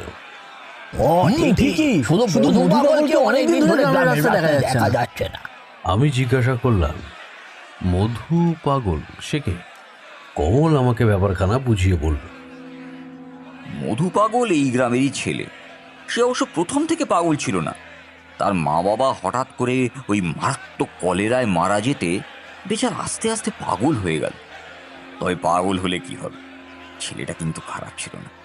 গ্রামের লোকেরা যে যা পারত খাবার দিত, তাই খেত হাসি মুখে চুপটি করে। গ্রামের ছেলেপুলেদের সঙ্গে সে কখনো কখনো খেলাধুলো করতো। তবে পাগলরা যেমন হয়, এই যে কাউকে দেখে তেড়ে আসা বা কাউকে কামড়ে দেওয়া, এমন কোনো আচরণ তাকে কোনোদিন করতে দেখেনি কেউ। রাত হলে পর ও ওর দাওয়ায় ঘুমিয়ে দিব্যি রাতটা কাটিয়ে দিত। কিন্তু কদিন ধরেই তাকে কেউ দেখেনি। লোকেরা ভেবেছিল পাগল মানুষ, তাই কোথাও এদিক ওদিক হয়তো চলে গিয়েছে। লোকজনের কৌতূহল মাখানো দৃষ্টি পড়লো আমার দিকে। তাহলে কি ঠাকুর মশাই মধু পাগল এমন করছে? কিন্তু মধু পাগল হলেও ও তো মানুষ। কাল রাত্রে তোমরা যাকে দেখেছো সে কি আদৌ মানুষ হতে পারে? এমন আগুনের ভাঁটার মতো দৃষ্টি কি কোনো মানুষের থাকতে পারে? তবে এখন কি কর্তব্য ঠাকুর মশাই? তোমরা যে যার ঘরে যাও এবং আজকের রাতটা সবাই ঘরে কাটাও। ব্যাপারটা আমাকে বুঝতে দাও। তাই করলো সবাই। আস্তে আস্তে ভিড় পাতলা হলো। ঠিক হলো, সবাই যে যার ঘরেতেই দরজা বন্ধ করে রাতখানা কাটাবে। পিশাচ থেকে বাঁচার জন্য সবাই ঘরের সামনে জ্বালিয়ে রাখবে আগুন। সমস্ত গ্রাম জুড়েই একটা অস্থিরতা। গ্রামবাসীরাও যেন তটস্থ। আস্তে আস্তে সময় বয়ে যেতে লাগলো। সকাল থেকে দুপুর, দুপুর থেকে বিকেল, তারপর চুপ করে সন্ধ্যা নামলো। ধীরে ধীরে সময় পারল। রাত এসে পড়ল। আমি রাতের খাওয়া কোনো মতে শেষ করে বেরিয়ে পড়লাম। কেন জানি না মনে হচ্ছিল আজ রাতেও কিছু একটা ঘটবে। সেই পিশাচ আবার ঘরে ঢুকবে। আমি তাকে দেখতে চাই। সে কি সত্যিই মধু পাগল? যদি সে তাই হয়, তাহলে সে চায় কি? সে কি মারা গেছে? সেরকমই যদি ঘটনা হয়, তাহলে সে মুক্তি পায়নি কেন? কোন আশা অপূর্ণ রয়ে গেছে তার? এসবই ভাবতে ভাবতে গ্রামের নির্জন রাস্তা দিয়ে হেঁটে যাচ্ছিলাম। ধীরে সুস্থে। এমন সময় সামনে থেকেই কোথা থেকে একটা গোলযোগের শব্দ গানের। আমি শব্দ পাওয়া মাত্রই দ্রুত সেটা উৎস লক্ষ্য করে দৌড়ে গেলাম। অল্প কিছুক্ষণের মধ্যেই হাজির হলাম সেখানে। দেখি অনেকে মিলে ফাঁকা রাস্তায় জড়ো হয়েছে। ব্যাপারখানা কি? একজন গ্রামবাসী বলল, ঠাকুরমশাই, বাবলুর গোয়ালে হানা দিয়েছিল ওই পিশাচ। বাবলু সজাগ ছিল, দেখতে পেয়ে চিৎকার করে ওঠায় পালিয়েছে বেটা। কোন দিকে পালিয়েছে? ওই দিকে। অঙ্গুলি নির্দেশ করে দেখালো আমায়। আমি আর দেরি করলাম না, মুখোমুখি হতেই হবে ওই পিশাচের সঙ্গে। ছুটে গেলাম নির্দেশিত দিক ধরে। পিছনে মশাল হাতে গ্রামের লোকেরাও। বেশ অনেকটা যাওয়ার পর একটা মাটির বাড়ির সামনে এসে দাঁড়ালাম আমি। একটা কিসের জন্য গন্ধ পাচ্ছি, জানান দিচ্ছে যাকে আমি খুঁজছি সে এখানেই আছে। বাড়িটা পরিত্যক্ত, বহুদিন অব্যবহারে জায়গায় জায়গায় চাল থেকে খড় খুলে হাঁ করা মুখের মতো হয়ে আছে। আমি ধীর পায়ে সন্তর্পণে এগিয়ে গেলাম। গন্ধটা আরো তীব্র হচ্ছে। এর মধ্যে যে একটা চাপা ধুকপুকানি হচ্ছে তা বেশ বুঝতে পারলাম, কিন্তু মনের ভাবটাকে যথাসম্ভব সামলে ধীরে ধীরে ভাঙা দরজার মধ্যে দিয়ে বাড়িটাতে প্রবেশ করলাম। কালো কয়লার মতো অন্ধকার সেখানে গ্রাস করে রেখেছে। সবটা জুড়ে অন্ধকার। এই যথাসম্ভব চোখটাকে দেখার চেষ্টা করে গুটি গুটি পায়ে এগিয়ে গেলাম সামনে। একটা ছোট দালানের মতো জায়গা। এরপর একটা ঘরের চৌকাঠ দেখা গেল। আমি ধীরে ধীরে মুখ বাড়ালাম। তার মধ্যে থেকে সেই অদ্ভুত গন্ধটা নাকে এসে ঝাপটা মারল যেন। মুখ বাড়িয়ে যা দেখলাম তাতে কিছুটা স্তম্ভিত হলাম বটে, তবে মনের মধ্যে আরেকখানা প্রশ্ন উঁকি মারল। ঘরের ভাঙা জানালা দিয়ে চাঁদের আলো পড়েছে ঘরের মধ্যে। তারই মধ্যে দেখা যাচ্ছে একটা অদ্ভুত দর্শন ছায়ামূর্তি ঘরের মেঝেতে আতিপাতি হয়ে কি যেন খুঁজছে। আমি সভয়ে প্রবেশ করলাম ঘরের মধ্যে। তারপর ক্রুদ্ধ স্বরে বললাম, এই কে ওখানে? কে তুই? আমার গলার আওয়াজে ছায়ামূর্তিটা তার লাল চোখখানি নিয়ে আমার দিকে তাকালো। তারপর একটা রক্ত জল করা আওয়াজে বলল, আমি তো মধু। লোকে আমায় পাগল বলে, পাগল বলে। আমি থম খালাম। তারপর বললাম, কিন্তু তুই এই গ্রামে এমনভাবে কি করছিস? সে চুপ থাকলো, কিছু বলল না। কিরে বল, গ্রামের লোকেদের হাঁস মুরগি চুরি করে কি করছিস তুই? সে আমার দিকে স্থির দৃষ্টিতে তাকিয়ে থাকলো। তারপর বলল, খিদে, দারুণ খিদে। খিদেতে পেট জ্বলছে আমার। খাবার চাই, খাবার, খাবার। আমার খাবার চাই, আরো খাবার। পেট ভরে শুধু খাবো, খাবো, খাবো, খাবো, খাবো। তোকে তো গ্রামের লোকেরা খেতে দিত, সে খাবার না খেয়ে তুই এমন কাঁচা মাংস খেতে শুরু করেছিস কেন? সে তো বেঁচে থাকতে। এখন কি আর বেঁচে আছে নাকি? হ্যাঁ, মরার পর বুঝছি কি আরাম, কি আরাম। কিন্তু কিন্তু শুধু খিদে পাচ্ছে, শুধু খিদে পাচ্ছে। শুধু খাবো, খাবো, আরো খাবো। খেতে দাও আমাকে, খেতে দাও আমাকে। মরে গেছিস? কিভাবে মরলি? মধু পাগল, বলা ভালো মধু পাগলের প্রেতরূপী পিশাচ আমার দিকে সেই জ্বলন্ত দৃষ্টি নিক্ষেপ করে বলল, অত শত জানি না, খিদে পেয়েছে, খিদে। এইখানেও কিছু নেই। হ্যাঁ, এইখানেও কিছু নেই। বলেই সে এদিক ওদিক তাকাল। তারপর আমাকে চমকে দিয়ে ভাঙা জানালার মধ্যে দিয়ে তীর বেগে লাফ মারল বাইরে।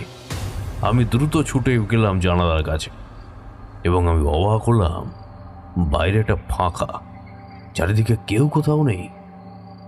একরা শূন্য অন্ধকার ঠান্ডা হাওয়ার সাথে বয়ে যাচ্ছে কেবল। আমি বেজার মুখে বাড়ি থেকে বেরিয়ে এলাম। গ্রামের লোকেরা এতক্ষণে জড়ো হয়েছে বাইরে। আমাকে দেখে তারা এগিয়ে এলো। ঠাকুর মশাই, কিছু একটা লাফ দিয়ে নিচে পড়ার শব্দ পাওয়া গেল মনে হলো। এই সেই পিশাচটাই কি? আমি শুধুমাত্র মুখে হুঁ শব্দ করে মাথা নাড়লাম, তারপর পুরো ঘটনাটা ওদের জানালাম। তাই পিশাচটা যে আসলে মধু পাগলই তাও জানালাম। এখন উপায় ঠাকুর মশাই? উপায় তো কিছু একটা করতেই হবে। তোমরা এক কাজ করো, তোমরা সবাই মিলে সকাল হলে মধু পাগলের লাশখানা খুঁজে পাও কিনা সেটা একবার খুঁজে দেখার চেষ্টা করো। আর হ্যাঁ, ও আগে যেখানে থাকতো সেখান থেকে ওর ব্যবহৃত কোনো জিনিস পেলে অবশ্যই নিয়ে এসো। কালই এক যজ্ঞের আয়োজন করব আমি, যা থাকে কপালে। এখনই ওই পিশাচকে রুখতে না পারলে না জানি কোন ভয়ানক অপকর্ম সংগঠিত করবে সে। মনে মনে প্রস্তুত হলাম পরের দিনের জন্য। সকালবেলা ঘুম থেকে উঠে ধ্যানে বসলাম, নিজেকে গোছাতে লাগলাম রাত্রের জন্য। আস্তে আস্তে সময় গড়াতে লাগলো। যজ্ঞের আয়োজন করা হয়েছিল গ্রামেরই এক খোলা মাঠে। যথাসময়ে আমি হাজির হলাম সেখানে। আমার কথা মতোই সব কিছু উপকরণ থেকে শুরু করে যজ্ঞকুণ্ড সবই প্রস্তুত ছিল। যজ্ঞ দেখার জন্য উপস্থিত হয়েছে অনেক মানুষজন। আমি তাদেরকে পিছনের দিকে একটা নির্দিষ্ট জায়গায় দাঁড়াতে বলে তাদের চারপাশে একটা গোল রেখা কেটে দিলাম। তারপর মনে মনে একটা মন্ত্র উচ্চারণ করে চারপাশে গঙ্গা জল ছিটিয়ে দিলাম। বললাম, কোনো অবস্থাতেই যেন কেউ এর বাইরে না আসে। যতই হোক, বলা তো যায় না, তাই জন্যই এমন ব্যবস্থা। এরপর বসলাম পুজোয়। কিন্তু জানোই তো, আমরা যতই যোগ্য তান্ত্রিক আচরণবিধি করি না কেন, পৃথিবীতে সব থেকে শক্তিশালী হলো ভালোবাসা, প্রেম, মহত্বতা, ক্ষমা। এগুলো ছাড়া আর কি সত্য আছে এই ধরনীতে? মানুষ বলো, প্রেত বলো, ভালোবেসে সবাইকে কাছে টানা চায়। মধু পাগল বেঁচে ছিল না, তবে তার অন্তরেও যে ক্ষমা আর ভালোবাসা লুকোনো বীজ তখনও নিহিত ছিল, তারই কথা তোমাদের বলবো। আমি যজ্ঞকুণ্ডের সামনে বসলাম, সামনে ধুনি জ্বালিয়ে রাখলাম। তারপর যজ্ঞের কাঠে আগুন দিলাম। মনে মনে মধুসুন্দরী দেবীকে স্মরণ করে নিলাম। তারপর আরম্ভ করলাম পুজো। বেশ অনেকক্ষণ কেটে গেল। আগুনের কুণ্ডলী পাক খেয়ে নিজেদের মধ্যে রেশারেশি করছে যেন। একটানা তার দিকে তাকিয়ে থাকলে চোখ ঝলসে যায়। এভাবে কেটে যাওয়ার পর সেই আগের রাতের গন্ধটা নাকে এলো। বুঝলাম সে এসেছে। হ্যাঁ, ঠিকই, আগুনে অপর প্রান্তে কিছু দূরে দাঁড়িয়ে আছে মধু। চোখে মুখে সেই ক্ষিপ্রতা, আগুনে তার দৃষ্টি। কেন ডাকলে আমাকে? মধু জলদ গম্ভীর স্বরে বলে ওঠে। মধু, তুমি মারা গেলে কি করে আমায় বলো। মধু কিছু বলল না, সে শুধু একবার আমার দিকে, তারপর গ্রামের লোকেদের দেখে নীরব রইল। মধু, চুপ করে থেকো না। তুমি কিছু না বললে তোমার মুক্তি দেবো কি করে? আমার মুক্তি চাই না, আমার মুক্তি চাই না। তাহলে কি চাও তুমি? আমার পেটে আগুন জ্বলছে, দারুণ ক্ষুধা, দারুণ ক্ষুধা। আমি খেতে চাই, আরো খেতে চাই, না হলে আমার পেট ভরবে না। খাবার দাও, খাবার, খাবার। মধুর চোখে মুখে যেন একটা কেমন ভাব। তাকে দেখে আমার মায়া লাগলো বড়। কিন্তু মধু, এভাবে পিশাচের মতো ক্ষুধা মিটিয়ে কিভাবে কাটাবে তুমি? যে দেখো, যে গ্রামের লোকেরা তোমায় ভালোবাসতো তারা আজ তোমায় দেখে ভয় পাচ্ছে। তুমি কি চাও মধু? তুমি কি এই চাও যে বাচ্চাদের সাথে তুমি খেলে বেড়াতে তারা তোমাকে দেখে ভয় পাক? মধু থেমে গেছে।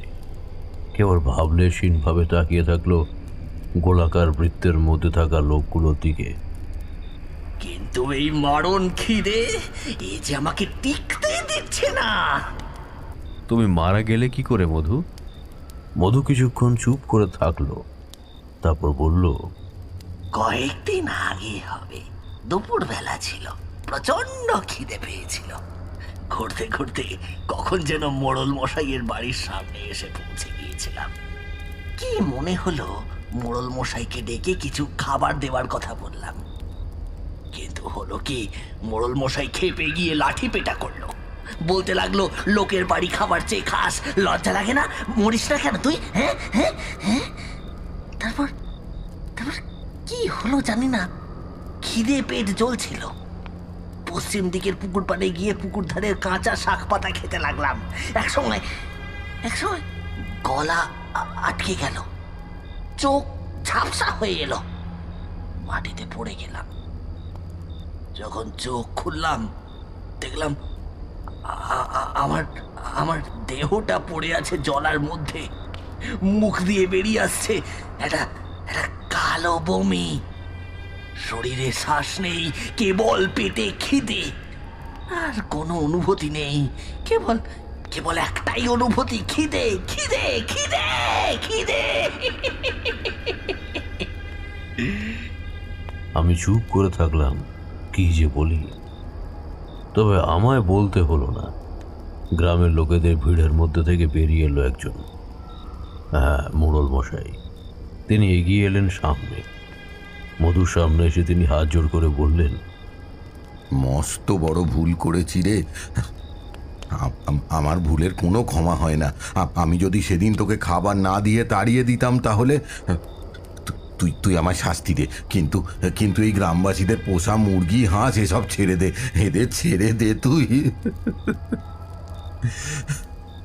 তিনি কাঁদতে কাঁদতে মাটিতে বসে পড়লেন। অঝোর ধারায় জল তার চোখে। দেখলাম মধুর চোখেও যেন জল। তার চোখে জ্বলতে থাকা রাগ, অভিমান কখন যেন নিভে গেছে। সে আমার দিকে তাকালো, বলল, ঠাকুর মশাই, আমায় মুক্তি দাও ঠাকুর মশাই, না হলে এই খিদে মিটবে না। আমি প্রস্তুতি ছিলাম। বললাম, তাহলে এখনই এই অগ্নিকুণ্ডে নিজেকে বিসর্জন দাও। মধু বিনা বাক্য ব্যয়ে আস্তে আস্তে এগিয়ে এলো আগুনের দিকে। তারপর আস্তে আস্তে নিজেকে সমর্পণ করলো আগুনে। আগুনের লেলিহান শিখা ধীরে ধীরে গ্রাস করে নিল তাকে। কয়েক মুহূর্ত পরে সবকিছু শান্ত হয়ে গেল। শুধু পড়ে রইল একরাশ ছাই, যা উড়ে গেল আমাদের ঘিরে। গ্রামের লোকজন বাকিরাও আস্তে আস্তে এগিয়ে আসতে লাগলো। তারানাথ থামলেন। এরপর বেশ কয়েকদিন ওখানে ছিলাম। দিব্যি খাতির যত্নে বাকি দিনগুলো কেটেছিল।